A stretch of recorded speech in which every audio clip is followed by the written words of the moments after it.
বিসমিল্লাহির রহমানির রহিম। আসসালামু আলাইকুম প্রিয় শিক্ষার্থীরা। আশা করি ভালো আছো। ইসলামের ও ইতিহাস সংস্কৃতি বিভাগের ৩য় বর্ষের শিক্ষার্থীদের জাতীয় বিশ্ববিদ্যালয়ের অনলাইন ক্লাসে স্বাগত জানাচ্ছি। আজ আমি তোমাদেরকে যেটি পড়াবো ২৩, ১৬, ১৫ কোডের অর্থাৎ কোর্সের নাম হচ্ছে ইসলামের ধর্মীয় নীতি ও প্রতিষ্ঠানসমূহ এবং সাহিত্য ও বিজ্ঞানের ক্রমোন্নতি।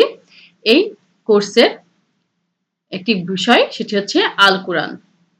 আমরা জানি আল কুরআন হচ্ছে ইসলামী আইনের প্রধান উৎস।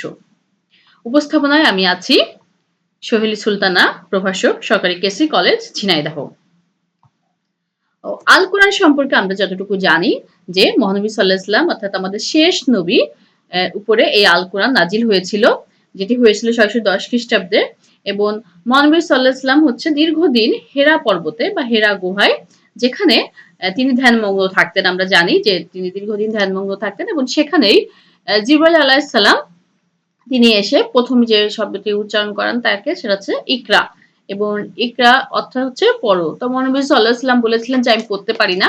তো এরকম ৩ বার বলার পরে মহানবী সাল্লাল্লাহু আলাইহি ওয়াসাল্লাম নিজ থেকে পড়তে পারেন। তো এভাবেই আল কোরআন নাজিল হয়েছিল এবং পরবর্তীতে মহানবী সাল্লাল্লাহু আলাইহি ওয়াসাল্লাম এই আল কোরআনের বাণী এই ছড়িয়ে দিয়েছিল ইসলামী জাহানে। এবং আমরা যে বিষয়টা এখন দেখবো সেটা হচ্ছে এই আল কোরআন কিভাবে নাজিল হতো বা ওহী কিভাবে নাজিল হতো, মানে তার পদ্ধতিগুলো কতগুলো ছিল। এ বিষয়ে নানান রকম মত আছে। সর্বোপরি ৫টা এবং ৬টা সম্পর্কে নিশ্চিত হওয়া যায় যে হ্যাঁ, এই পদ্ধতিতে আল কোরআন নাজিল হয়েছিল। তো আমরা চলো দেখে নিই এক এক করে যে কিভাবে আল কোরআন নাজিল হয়েছিল। আল কোরআন পৃথিবীতে অর্থাৎ মহানবী সাল্লাল্লাহু আলাইহি ওয়াসাল্লামের উপরে নাজিল হওয়ার পূর্বে এটা লাহোর মাহফুজে সংরক্ষিত ছিল। লাহোরের মাহফিজে সংগৃহীত হওয়ার পরে কোনো এক রমজান মাসে কদরের রাত্রে এটি পৃথিবীর নিকটতম আসমান হচ্ছে বায়তুল ইজ্জাতে আসে, নাজিল হয় প্রথমে, এবং সেখান থেকেই ক্রমান্বয়ে ধীরে ধীরে দীর্ঘ ২৩ বছরে এই আল কোরআন মহানবী সাল্লাল্লাহু আলাইহি ওয়াসাল্লামের উপর নাজিল হয় এবং যেটা প্রথম হয়েছিল হচ্ছে হেরা গুহাতে বা হেরা পর্বতে ৬১০ খ্রিস্টাব্দে। তো এইটা হচ্ছে আল কোরআনের প্রাথমিক অবস্থা, যেভাবে হচ্ছে আল কোরআন যেখানে সংরক্ষিত ছিল সেখান থেকে এবার আমরা জানবো যে মহানবী সাল্লাল্লাহু আলাইহি ওয়াসাল্লামের উপরে কিভাবে এটা নাজিল হয়েছিল এবং মহানবী সাল্লাল্লাহু আলাইহি ওয়াসাল্লামের উপরে এই আল কোরআন নাজিল হয়েছিল দীর্ঘ সময় নিয়েছিল, সেটা হচ্ছে দীর্ঘ ২৩ বছর। ২৩ বছরে কখনো ১ আয়াত, কখনো ৫ আয়াত, কখনো ১০ আয়াত, কখনো পূর্ণ সূরা, কখনো বাবা কোনো আয়াতের কোনো অংশ এভাবে বিক্ষিপ্তভাবে নাজিল হয়েছিল। এবং মহানবী সাল্লাল্লাহু আলাইহি ওয়াসাল্লামের জীবন দশায় এই কোরআনটা কোনো গ্রন্থাগারে লিপিবদ্ধ করা হয়েছিল না এবং সেটা বিভিন্নভাবে সংরক্ষণ করা হতো। আমরা দেখবো এক এক করে যে আমরা সেইখানে যাব, তার পূর্বে আমরা যে বিষয়টা এখন দেখবো সেটা হচ্ছে যে আল কোরআন নাজিলের পদ্ধতি বা ওহী নাজিলের পদ্ধতি। তো ওহী যেভাবে নাজিল হয়েছে আমি বলেছি এর মধ্যেই যে ওহী বলা হয় যে প্রায় ৬ প্রকার ওহী নাজিল হয়েছিল, আসতো ৬ প্রকার বা ৬ ভাবে ৬ পদ্ধতিতে মহানবী সাল্লাল্লাহু আলাইহি ওয়াসাল্লামের উপরে জিবরাইল আলাইহিস সালামের মাধ্যমে, ঠিক আছে, জিবরাইল আলাইহিস সালামের মাধ্যমে এই ওহী মহানবী সাল্লাল্লাহু আলাইহি ওয়াসাল্লামের উপর নাজিল হতো। এবং প্রথম যে পদ্ধতিটা আমি বলবো তোমাদেরকে সেটা হচ্ছে যে হযরত জিবরাইল আলাইহিস সালাম মহানবী সাল্লাল্লাহু আলাইহি ওয়াসাল্লামের অন্তরে কথা রেখে যেতেন। মানে মহানবী সাল্লাল্লাহু আলাইহি ওয়াসাল্লামের ভিতরে জিবরাইল আলাইহিস সালাম আল কোরআনের বাণী রেখে যেতেন এবং মহানবী সাল্লাল্লাহু আলাইহি ওয়াসাল্লাম সেটা বুঝতে পারতেন যে এটা আল্লাহর বাণী এবং তিনি সেইটা বুঝেই তিনি আল কোরআনটাকে মুখস্থ বা করতেন এবং সুন্দরকে বুঝাতেন। তো প্রথম যে পদ্ধতির কথা আমি বললাম সেটা হচ্ছে যে জিবরাইল আলাইহিস সালাম আল্লাহর বাণী মহানবী সাল্লাল্লাহু আলাইহি ওয়াসাল্লামের অন্তরে গেঁথে দিয়ে যেতেন বা রেখে দিয়ে যেতেন। দ্বিতীয় যে পদ্ধতির কথা আমি বলবো তোমাদেরকে সেটা হচ্ছে যে ঘন্টা পদ্ধতি। ঘন্টা পদ্ধতি হচ্ছে যে প্রথমে ঘন্টার শব্দ আসতে থাকতো এবং এমন সময় মহানবী সাল্লাল্লাহু আলাইহি ওয়াসাল্লামের শরীরের বর্ণ মানে রং পরিবর্তিত হয়ে যেত এবং যদি এই সময়টা শীতের সময়ও হতো, মানে শীতের সময়ও হতো, তাহলে মহানবী সাল্লাল্লাহু আলাইহি ওয়াসাল্লাম সে সময় ঘেমে যেতেন বা ঘর্মাক্ত হয়ে পড়তেন। অর্থাৎ এতটাই এই ঘন্টা পদ্ধতির মাধ্যমে এতটাই তাপ থাকতো যে মহানবী সাল্লাল্লাহু আলাইহি ওয়াসাল্লাম ঘেমে যেতেন।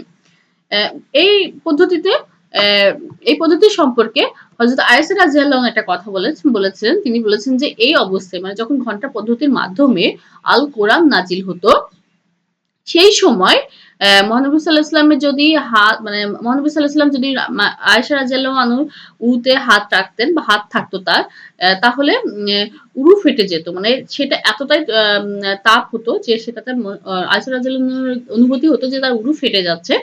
এবং এই এই পদ্ধতিতে যখন কোরআন নাযিল হতো তখন যদি মহানবী সাল্লাল্লাহু আলাইহি ওয়াসাল্লাম উষ্টের পিঠে, উটের পিঠেও যদি থাকতেন, সেটা যদি শক্তিশালী একটা উটও হতো, তাহলে সেই শক্তিশালী উটটাও তার দাঁড়িয়ে থাকার আর ক্ষমতা থাকতো না, সেই উটটি বসে যেতেন।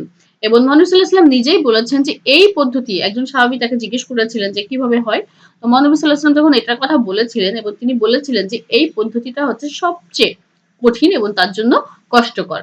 এবং সাধারণত অ আযাব, ধমক বা ক্রোধপূর্ণ কোনো আয়াত, মানে যেখানে শাস্তির কথা বলা হয়েছে, যেখানে কোনো একটা বিষয় সম্পর্কে বলা হচ্ছে যে খুব এটা না করলে এটা হবে, বা এরকম যেখানে মানব জাতির জন্য কষ্টকর হতে পারে বা মানুষের জন্য কষ্টকর হতে পারে, এমন যেসব আয়াত আল কোরআনের এই বিষয়ক যে আয়াতগুলো নাজিল হয়েছে যখন, তখনই এই সাধারণত এই ঘন্টা পদ্ধতির মাধ্যমে নাজিল হয়েছে। আসলে মানব জাতির কষ্ট মহানবী সাল্লাল্লাহু আলাইহি ওয়াসাল্লাম সহ্য করতে পারতেন না। যে আর এটা থেকে বোঝা যায় যে মহানবী সাল্লাল্লাহু আলাইহি ওয়াসাল্লাম এই কষ্টর অবস্থাটাই তার এই নাজিলকৃত সময়টার সাথে তিনি নিজেও কষ্ট পেতেন।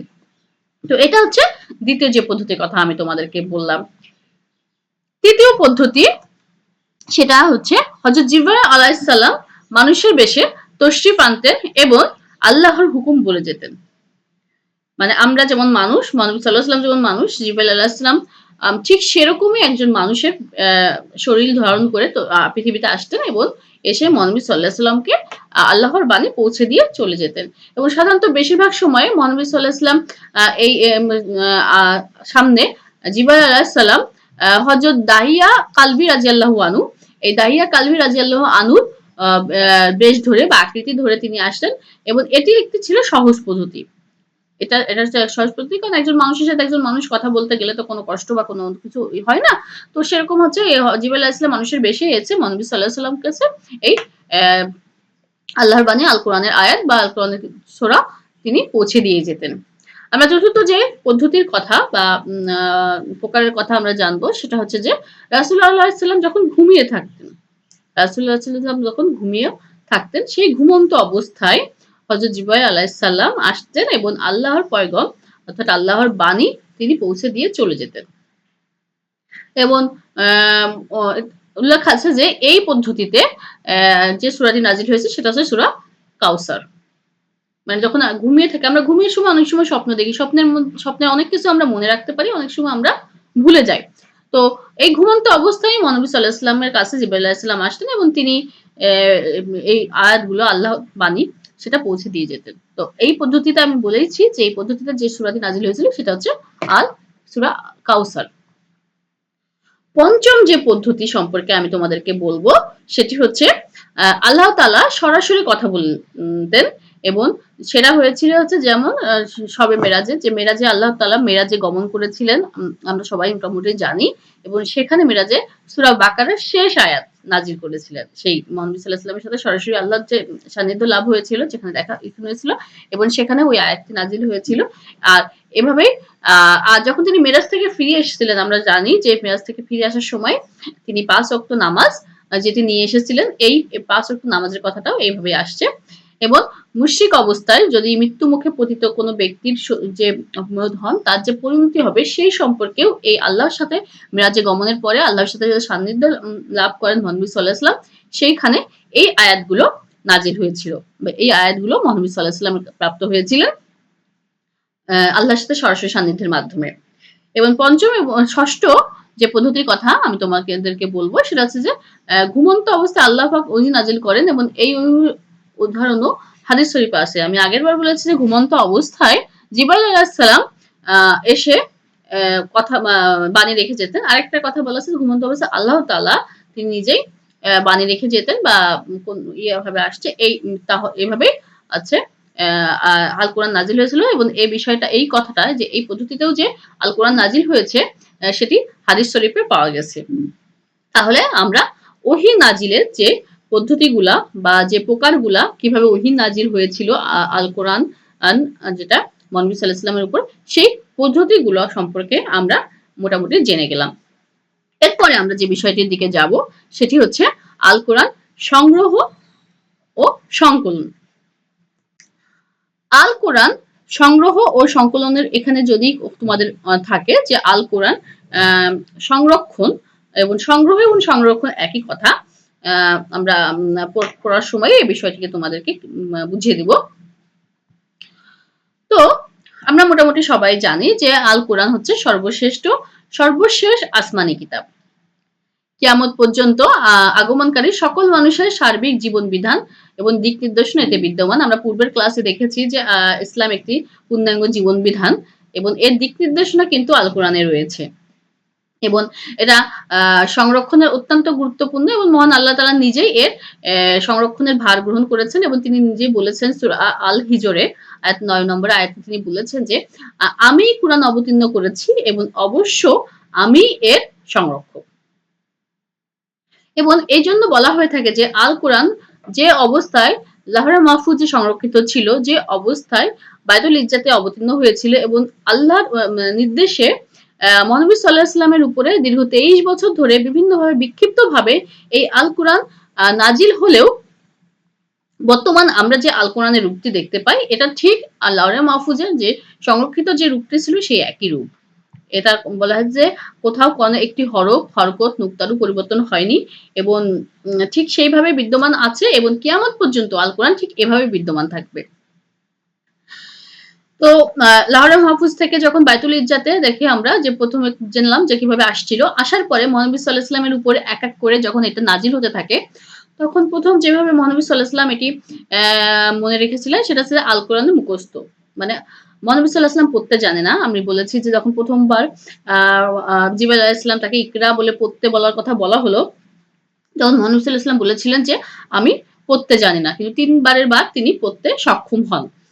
এবং ওই সময়ে আরব জাতির মাথা বা মানে বুদ্ধি খুবই তীক্ষ্ণ ছিল, তারা খুব সহজে যে কোনো কিছু মনে রাখতে পারতো, তাদের মুখস্থ হয়ে যেত এবং আল কোরআন যখন নাজিল হতো তখন মহানবী সাল্লাল্লাহু আলাইহি ওয়াসাল্লামেরও সেটা মুখস্থ হয়ে যেত, স্মরণ হয়ে যেত এবং সেই সাথে সাথে মহানবী সাল্লাল্লাহু আলাইহি ওয়াসাল্লাম তার সাথে যে সাহাবীগুলো ছিলেন যাদেরকে তিনি বলতেন তারাও এইটা মুখস্থ করে ফেলতেন এবং মহানবী সাল্লাল্লাহু আলাইহি ওয়াসাল্লাম এবং সাহাবী তারা তাদের পরিবার পরিজনদেরকে এবং স্ত্রী সন্তান প্রয়োজন সবাইকে তারা অনুরোধ মানে করতেন যে তারাও যেন এটা মুখস্থ করতে, এবং যেহেতু ওই সময় আরবেদের বুদ্ধি খুব ছিল, তারা একবার শুনলেই এটা তাদের স্মরণ শক্তিতে এটা গেঁথে যেত এবং তারা এটা পরবর্তীতে বলতে পারতেন।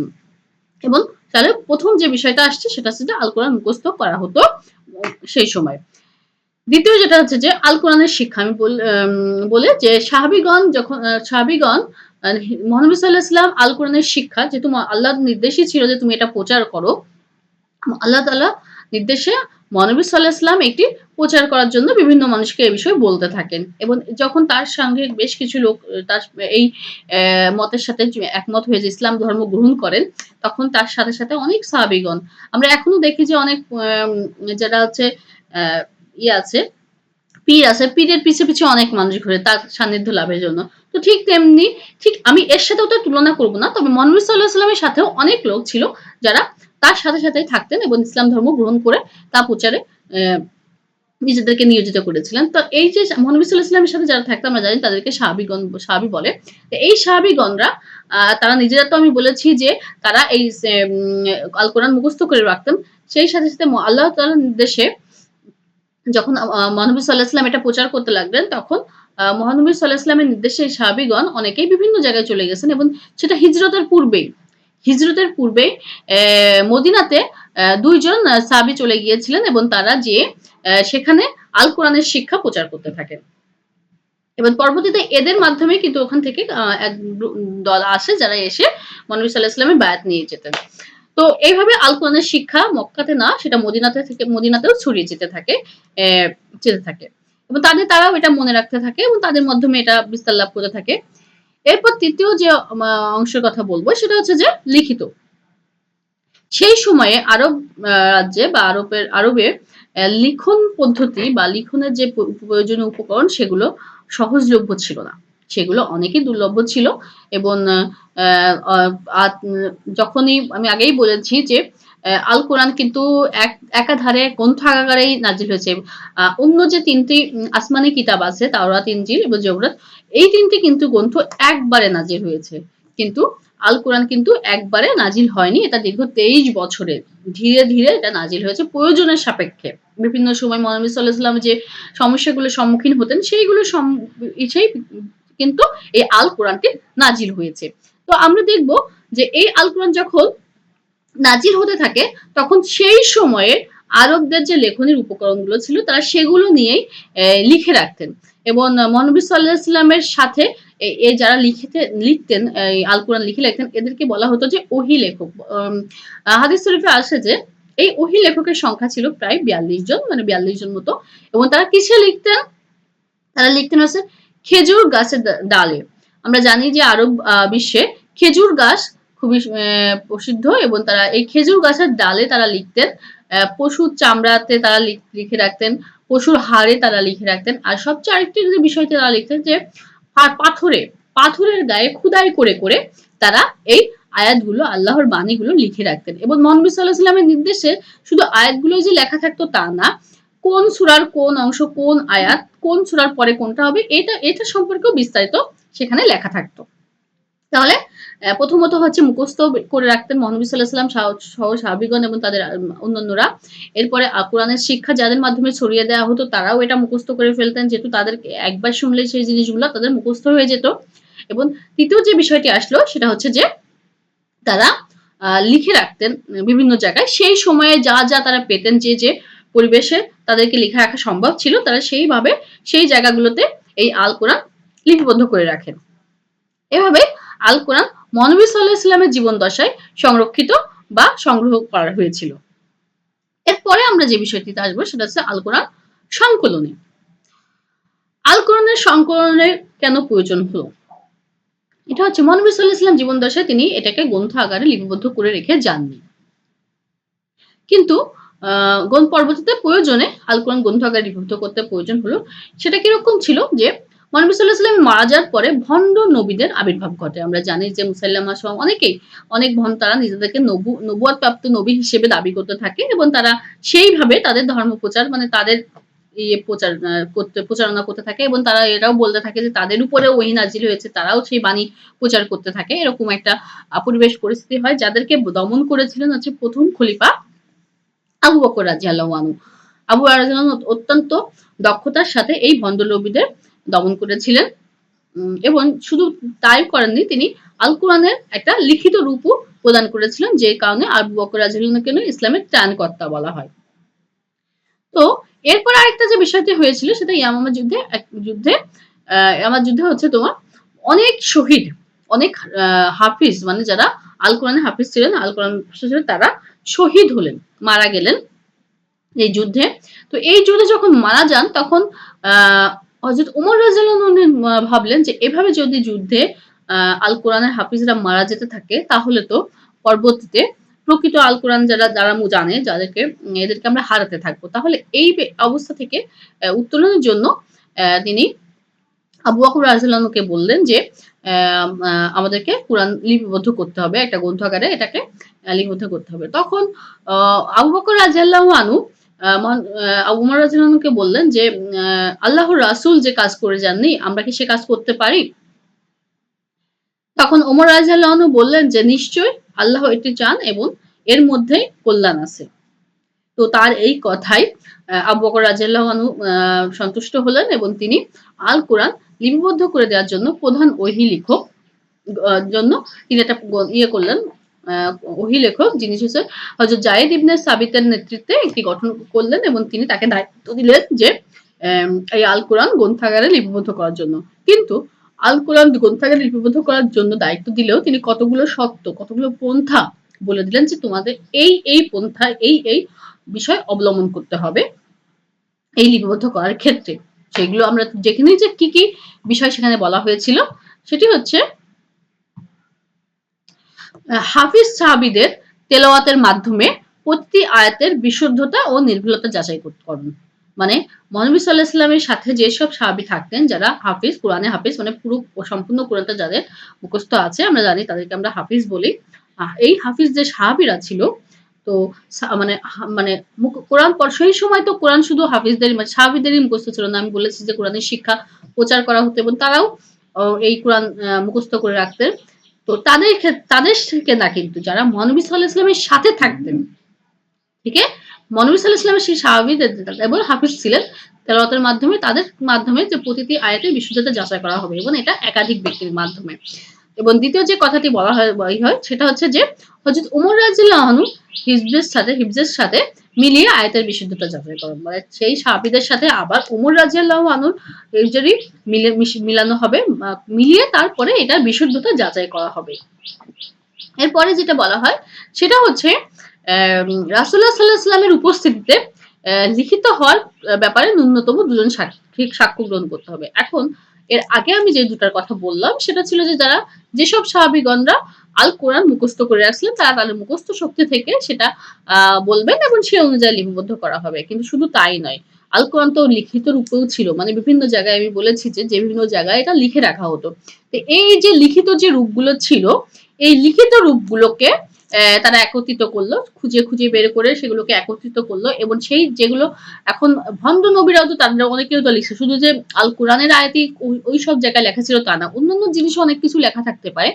তো অন্য কোনো জিনিস যেন এর মধ্যে ঢুকে না যায় সেজন্য বলা হলো যে মহানবী সাল্লাল্লাহু আলাইহি ওয়াসাল্লামের উপস্থিতিতে মানে মহানবী সাল্লাল্লাহু আলাইহি ওয়াসাল্লাম নিজের থেকে এই জায়গাটায় এই জিনিসগুলো লিখেছেন বা লিখিয়েছেন, এইটার সাক্ষ্য দিতে হবে ২ জনকে।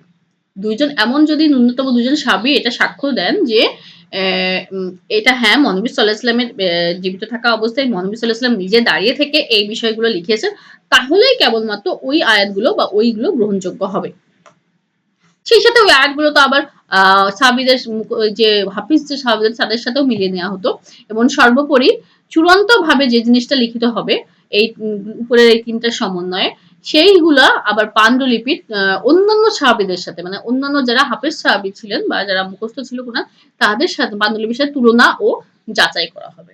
এইরকম বিভিন্ন পদ্ধতির মাধ্যমে মানে গৃহীত পন্থার মাধ্যমে আল কোরআন একটা লিখিত রূপ আবু বকর রাদিয়াল্লাহু আনহু তার সময় করতে সক্ষম হন এবং এই যে আল কোরআনের যে লিখিত আল কোরআন এটি আবু বকর রাদিয়াল্লাহু আনহু তার নিজের কাছে সংরক্ষিত রেখেছিলেন তার জীবন দশায় এবং তিনি মারা যাওয়ার পরে দ্বিতীয় যে খলিফা হযরত ওমর রাদিয়াল্লাহু আনহু এটি তার কাছে সংরক্ষিত ছিল এবং তার কাছে সংরক্ষিত থাকার পরে যখন হযরত ওমর রাদিয়াল্লাহু আনহু মারা যান তখন এটি হযরত ওমর রাদিয়াল্লাহু আনহু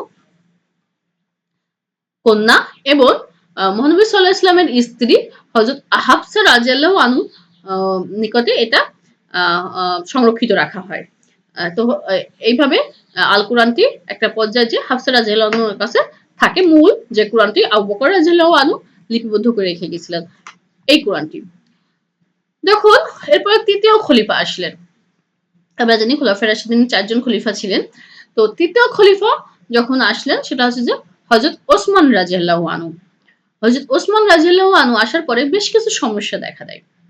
আমরা মোটামুটি সবাই অবগত আছি যে আরব বিশ্ব বা আরব যে রাজ্য ছিল সেখানে গোত্র প্রথা চালু ছিল। মানে একেকটা গোত্র এবং গোত্রে দ্বন্দ্ব ছিল মহানবী সাল্লাল্লাহু আলাইহি ওয়াসাল্লামের আবির্ভাবের পূর্বে এবং সেটা নিয়ে আমরা দেখেছি।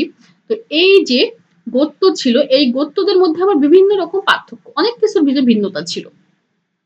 মহানবী আল কোরআন হচ্ছে একটি সহজ পাঠ্য এবং এই সহজ পাঠ্যটাকে আরো সহজ করে দেওয়ার জন্য মহানবী সাল্লাল্লাহু আলাইহি ওয়াসাল্লাম এই গোত্রীয় রীতিতে কোরআন পাঠের অনুমতি দিয়েছিলেন এবং এই গোত্র রীতিতে কোরআন পাঠের অনুমতিটা ছিল ৭টি রীতিতে মানে ৭টা রীতিতে ৭ ধরনের গোত্ররা এটা অনুমতি পেয়েছিল যে এই ৭টা রীতিতে তারা এই আল কোরআন পাঠ করতে পারবে। তো দেখা গেল কি এই ৭টা রীতির মধ্যেই এইখান থেকেই বিভিন্ন সময় যখন ইসলামিক খেলাফত বিস্তৃতি লাভ করতে থাকে তখন এই ৭টা রীতিটি কোনোটা কোনো এক অঞ্চলে গিয়েছে অন্য অঞ্চলে গিয়েছে এই বিষয়গুলো একটা ভিন্নতা থাকে। এরকম একটা অবস্থায় আর্মেনীয় এবং আজারবাইজান এখানে দেখা যায় যে আর্মেনীয়রা একটা রীতির কথা বলতেছে আজারবাইজানরা আরেকটা রীতির কথা বলতেছে যেহেতু সবাই ইসলাম মেনে চলতো এবং তারা এটাকে খুবই পবিত্র বিষয় হিসেবে গ্রহণ করতো। তো এটা তো ২ রকম রূপ হতে পারে না বা ২ রকম হক প্রশ্নে আসে না। তো এই যে রীতি নিয়ে যে দুইটা রীতি নিয়ে দুইটা নিয়ে আর্মেনিয়ারা একটা কথা বলতে থাকে এবং আজারবাইজানরা এই দুইটা রীতি নিয়ে আর্মেনিয়া এবং আজারবাইজানের মধ্যে একটা দ্বন্দ্ব দেখা দেয় এবং এটা অনেক বড় আকারে একটা দ্বন্দ্ব তৈরি করে। এই দ্বন্দ্বটা কথা খলিফার কানে আসে, মানে হযরত ওসমান রাদিয়াল্লাহু আনহু তিনি এটা জানতে পারেন যে এবং তাকে জানান হচ্ছে হুযাইফা ইবনে ইয়ামান রাদিয়াল্লাহু আনহু। তিনি খলিফার কাছে এই সংবাদটা পৌঁছে দেন যে এরকম আর্মেনিয়াতে এবং আজারবাইজানে দুইটা গ্রুপের মধ্যে এই কোরআন পাঠের রীতি নিয়ে দ্বন্দ্ব বেঁধেছে এবং যা তাদের শাসন কার্যেরও সমস্যা তৈরি করতেছিল। তো এরকম যখন একটা পরিস্থিতি তৈরি হলো, তখন খলিফা ওসমান রাদিয়াল্লাহু আনহু হযরত ওসমান রাদিয়াল্লাহু আনহু তিনি 4 জন সাহাবীদের সমন্বয়ে একটি কমিটি গঠন করলেন। তিনি এবং তিনি বুঝতে পারলেন যে এখন একটা যে কিন্তু তিনি তো অবগত ছিলেন যে একটা কোরআন আছে যেটা একদমই বিশুদ্ধভাবে নিয়মতান্ত্রিকভাবে যাচাই বাছাই করে একটা কোরআন লিপিবদ্ধ করা আছে এবং সেটা হাফসা রাদিয়াল্লাহু আনহার কাছে সংরক্ষিত আছে। তো তিনি প্রথমে একটি কমিটি গঠন করলেন 4 জন সদস্য বিশিষ্ট এবং সেখানে যথারীতি জায়েদ ইবনে সাবিত যিনি পূর্বে প্রধান লেখক ছিলেন পূর্বের আল কোরআনের, তাকেও তিনি প্রধান করে আরো 3 জনকে দিয়ে একটি কমিটি গঠন করলেন। আমরা আগে প্রথমে সেই 3 জনের নামটা জেনে নিই। সেটা হচ্ছে প্রধান ছিলেন হচ্ছে হযরত জায়েদ ইবনে সাবিত রাদিয়াল্লাহু আনহু এবং তারপরে আসতেছে আব্দুল্লাহ ইবনে জুবাইর রাদিয়াল্লাহু আনহু, এরপরে হচ্ছে সাইদ ইবনে আস রাদিয়াল্লাহু আনহু এবং আব্দুর রহমান ইবনে হারিস রাদিয়াল্লাহু আনহু। এই 4 জনের সমন্বয়ে একটি কমিটি গঠন করা হয় এবং এই কমিটিকে একটি দায়িত্ব দেওয়া হয়, সেটা হচ্ছে যে মূল যে কোরআনটা, অর্থাৎ মূল কোরআন ইতিমধ্যে আমি বলেছি তোমাদেরকে যে এই মূল কোরআনটা হচ্ছে হাফসা রাদিয়াল্লাহু আনহুর কাছে সংরক্ষিত আছে। তো এই হাফসা রাদিয়াল্লাহু আনহুর কাছে সংরক্ষিত মূল কোরআনটি থেকে তাদেরকে অনুলিপি তৈরি করতে হবে, মানে কপি করতে হবে। এখন যেমন আমরা খুব সহজেই ফটোকপির মেশিনে দিলে একটা বিষয় প্রিন্ট হয়ে বেরিয়ে আসতেছে, একটা থেকে আরেকটা হাজার হাজার লাখ লাখ কোটি কোটি হয়ে যাচ্ছে, কোনো সময় লাগছে না, কষ্ট লাগতেছে না। কিন্তু সেই সময় তো এগুলো সহজলভ্য ছিল না। সেই সময় একটা থেকে আরেকটা কপি করতে হলে আবারও তাদেরকে হাতে লেখেই তাদেরকে এটি করতে হতো। তো এই যে সেই হাতে লেখে অনুলিপি বা কপি করার জন্যই এই 4 জনের সমন্বয়ে হযরত ওসমান রাদিয়াল্লাহু আনহু একটি কমিটি গঠন করে দেন এবং তারা তাদের কাজ করার ক্ষেত্রে যে বিষয়গুলো তারা গুরুত্ব দিয়েছিলেন এই জায়েদ ইবনে সাবিত, আমরা সেই বিষয়গুলো একটু দেখি। সেটা হচ্ছে যে হযরত হাফসা রাদিয়াল্লাহু আনহুর কাছে যে সংগৃহীত আল কোরআন ছিলেন তার সেটা থেকে 7টা কপি করেন এবং 7টা কপি অত্যন্ত সুচারুপূর্ণভাবে বিশুদ্ধতা নিয়ে সতর্কতার সাথে এই 7টা কপি করা হয় এবং এই কপি করে তারা হযরত ওসমান রাদিয়াল্লাহু আনহুর কাছে প্রদান করেন যে এটা তারা করেছেন। ওসমান রাদিয়াল্লাহু আনহু মূল যে কোরআনটা ছিল, যে মূল কোরআন যেটা হাফসা রাদিয়াল্লাহু আনহুর কাছেই ছিল, তিনি সেটা মূল কোরআনটা আবার হাফসা রাদিয়াল্লাহু আনহুর কাছে ফিরিয়ে দেন এবং ফিরিয়ে দেওয়ার পরে তিনি যে যে অনুলিপিগুলো তৈরি করা হলো, কপিগুলো তৈরি করা হলো, সেই অনুলিপির মধ্যে একটা তিনি কেন্দ্রে অর্থাৎ খলিফা নিজের কাছে রেখে দেন এবং বাকিগুলো বিভিন্ন শাসন কেন্দ্রে পাঠিয়ে দেন। শীর্ণ শাসন কেন্দ্রে যেখানে ইসলামিক খেলাফত প্রতিষ্ঠিত হয়েছিল এই তো পূর্বে, সেই সব জায়গায় তিনি এই বাকিগুলো পাঠিয়ে দেন এবং শুধু পাঠিয়ে দিয়ে তিনি ক্ষান্ত হন না এবং তিনি যেটা করেন সেটা সবচেয়ে গুরুত্বপূর্ণ, সেটা হচ্ছে যে বিক্ষিপ্তভাবে রক্ষিত যে অন্যান্য কপিগুলো ছিল, অনেকে অনেকভাবে গ্রন্থাগারে লিপিবদ্ধ করেছিল সেইগুলো, এরপরে লিখিত রূপ যেখানে ছিল, যেখানে লিখিত হয়েছিল যে এখানে এখানে কোরআন আছে বা এরকম, এই সব বিক্ষিপ্ত বিভিন্ন জায়গায় লিখিত অলিখিত মানে যা যা ছিল যেখানেই, তিনি সেগুলো প্রথমে একত্রিত করেন। একত্রিত করে তিনি সেগুলা একটা জায়গায় করেন এবং পরবর্তীতে তিনি সেগুলো একত্রিত যখন তিনি বুঝলেন যে হ্যাঁ সমস্ত জায়গার ডকুমেন্টস তার কাছে চলে এসেছে, তিনি সেগুলো পুড়িয়ে ফেলেন এবং এই যে তিনি একটা কাজ করলেন যে শুধু কপি না করেই অন্যান্য যে এরপরে আর কেউ যেন বলতে না পারে যে এখান থেকে তারা কপি করতে পেরেছে, কারণ মূলটা ছাড়া আর অন্য কোনো কপি আর থাকলো না, সেগুলো পুড়িয়ে ফেলেন। এই কাজের জন্য আল কোরআন এই করার জন্য গুরুত্বপূর্ণ এই ভূমিকা পালন করার জন্য হযরত ওসমান রাদিয়াল্লাহু আনহুকে জামিউল কুরআন বা কুরআন সংরক্ষণকারী হিসেবে বলা হয়ে থাকে, সংকলিত করার জন্য। তো এভাবে প্রাথমিক পর্যায়ে খুলাফায়ে রাশিদিনের সময়ে আল কোরআন সংকলিত হয়। তো এখানে একটা কথা বলার আছে, সেটা যে যখন প্রথম আরবিতে এই কোরআন লিখিত হয় বা আরব ভাষায়, তখন কিন্তু তাদের মধ্যে কোনো যে জবর পেশ, যেটাকে আমরা স্বরবর্ণ বলে থাকি, যার মাধ্যমে আমরা উচ্চারণ শিখি, যে সেইগুলো লিপিবদ্ধ করা ছিল না। মানে আরবীয়বাদদেরকে এটার প্রয়োজন ছিল না, তারা ওই লেখাটা বুঝতো এবং তারা ঠিক সঠিক নিয়মে সঠিকভাবে আল কোরআন পাঠ করতো, জেদ জবর পেশ ছাড়া। তাদের জন্য এটা প্রয়োজন হতো না। কিন্তু যখন ইসলামের পতাকা বিভিন্ন জায়গায় ছড়িয়ে যেতে থাকে, বিভিন্ন ভাষার মানুষের সাথে, বিভিন্ন ভাষার মানুষ এটাকে গ্রহণ করতে থাকে, তখন তাদের জন্য এই কোরআন পাঠটা কষ্টকর হয়ে গেল। কারণ তারা এই যে জবর পেশ ছাড়া, বা তখন ছিল না আসলে এইগুলো ছাড়া যে ইয়ে লেখা, সেই লেখাগুলো আরবি লেখা, এই আরবি লেখা পড়তে তাদের জন্য অনেকটা সমস্যা হচ্ছিল। তো এই কারণে যেটা করা হলো সেটা হচ্ছে যে পরবর্তী সময়েও কিন্তু এমন না যে ওসমান রাদিয়াল্লাহু পরবর্তীতেও আল কোরআনকে নিয়ে আর কোনো চিন্তা করা হয়নি, কারণ আল কোরআনকে তখন সবার কাছে সহজলভ্য করে রাখার জন্য, বা সবাই যেন সহজে এটা পাঠ করতে পারে, সেই চিন্তা থেকেই এটাকে ধীরে ধীরে অন্যভাবে চিন্তা করা হয়। এবং এটা ইরাকের উমাইয়া বংশীয় শাসক, যিনি হচ্ছেন হাজ্জাত ইবনে ইউসুফ, তিনি আল কোরআনের হরকত সংযোজন করেন। মানে হরকত ছাড়া তোমাদের অবশ্যই একটা লিখিত রূপ তোমরা যদি কখনো দেখো যে জেদ জবর পেশ এগুলো আছে। আমরা যখন ছোটবেলায় আমরা যখন আরবি শিখেছি, তখন কিন্তু আমরা জেদ জবর পেশ দিয়ে আরবি শিখেছি। আবার কখনো তোমরা খেয়াল করবা যে কোনো কোনো জায়গায় খেয়াল করবা যে এই জেদ জবর পেশ ছাড়াও কিন্তু আরবি লেখা আছে, এবং এই আরবি লেখাটা কিন্তু আরবীয়রা পড়তে পারে। এবং আমাদের মধ্যেও অনেকে যারা আরবি ভাষাটা ওইভাবে শিখেছে, তারা ওই বিষয়টা পড়তে পারে এবং তারা সেভাবে পাঠ করতে পারে। কিন্তু আরবি পাঠটাকে, মানে আল কোরআন পাঠটাকে আরো বেশি সহজলভ্য করার জন্য, সহজ করার জন্য, যাতে অন্যান্যরা সহজেই পড়তে পারে, সেই জন্য এই হচ্ছে হাজ্জাজ ইবনে ইউসুফ তিনি আল কোরআন সংযোজন করেন। কিন্তু এটা একটা জিনিস সেটা মাথায় রাখতে হবে যে এই যে তিনি আজয়ের জবর পেশ যুক্ত করলেন বা সংযোজন করলেন আল কোরআনে, এটার মানে এই নয় যে আগে যে আল কোরআনটা ছিল আর নতুন যে আল কোরআন ছিল এটার ভিন্ন, বা এটা উচ্চারণ ভিন্ন, এটার সুর ভিন্ন, এটা তাল ভিন্ন। মানে আমরা জানি আল কোরআন আমরা যখন পড়ি করে এটা কোথাও লম্বা টান আছে, কোথাও শর্ট টান আছে, কোথাও খুব দ্রুত লয়ে পড়ার আছে।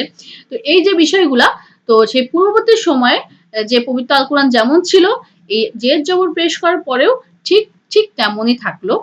এটার মধ্যে কোনো রকমের কোনো যে বিষয়ের অতিরঞ্জন বা অতিরিক্ত স্বরের কোথাও সংযোজন হয়নি, কারণ শুধুমাত্র পড়ার সুবিধার্থে, শুধুমাত্র যেন অন্যান্যরাও সহজে এটা পড়তে পারে, সেই দিকটা খেয়াল রেখে কিন্তু এই। আর আমি পূর্বেই বলেছি যে এটার কিন্তু সংরক্ষণকারী স্বয়ং আল্লাহ। এজন্য স্বয়ং আল্লাহ তিনি তার পবিত্র যে কোরআন, ঠিক সেই রকমই কিন্তু কোরআনটা আমরা এখনো পাঠ করে থাকি। এবং পরবর্তী যখন এটাও হাজ্জাজ বিন ইউসুফ এটাও বেশ কিছু অনুলিপি করেন, এবং পরবর্তী শাসক অনেকেই এর অনেকগুলো অনুলিপি তৈরি করতে হয়, কারণ যেহেতু সব অন্য জায়গায় এই আল কোরআনটা পাঠিয়ে দিতে হবে, মানে তাদের মাধ্যমে এই আল কোরআনের শিক্ষা বিস্তার লাভ করতে হবে। তো এইভাবে বিভিন্ন জায়গায় করতে থাকে। এবং পরবর্তী সময় যখন মুদ্রণ যন্ত্র আবিষ্কৃত হয়, এবং মুদ্রণ যন্ত্র আবিষ্কারের পূর্ব পর্যন্ত হাতে লিখে এই কোরআনটা সংকলন করা হতো এবং বিভিন্ন জায়গায় পাঠিয়ে দেওয়া হতো। এবং পরবর্তীতে যখন মুদ্রণ যন্ত্র আবিষ্কৃত হয়, এবং তখনও অত্যন্ত সতর্কতার সাথে কোরআনের লক্ষ লক্ষ কপি মুদ্রণ করা হয়, এমনকি বিশ্বের প্রায় প্রতিটি ভাষায়ও এর অনুবাদ ব্যাখ্যা সহ প্রকাশিত আছে বর্তমানে পৃথিবীর প্রত্যেকটি ভাষায় প্রায় এই আল কোরআন তাদের ভাষায় রূপান্তর করা আছে, সেটাও খুব সতর্কতার সাথে এবং ব্যাখ্যা সহ, যত সেই ভাষার মানুষ এই আল কোরআনটা সহজভাবে বুঝতে পারে। তো এই হচ্ছে আজকের আমাদের মূল পাঠ, সেটা হচ্ছে আল কোরআন সম্পর্কিত। এবং আমরা যদি দেখি যে এই আজকে যে বিষয়গুলো আমরা জানলাম, এখান থেকে তোমাদের কি কি প্রশ্ন সাধারণত এসে থাকে।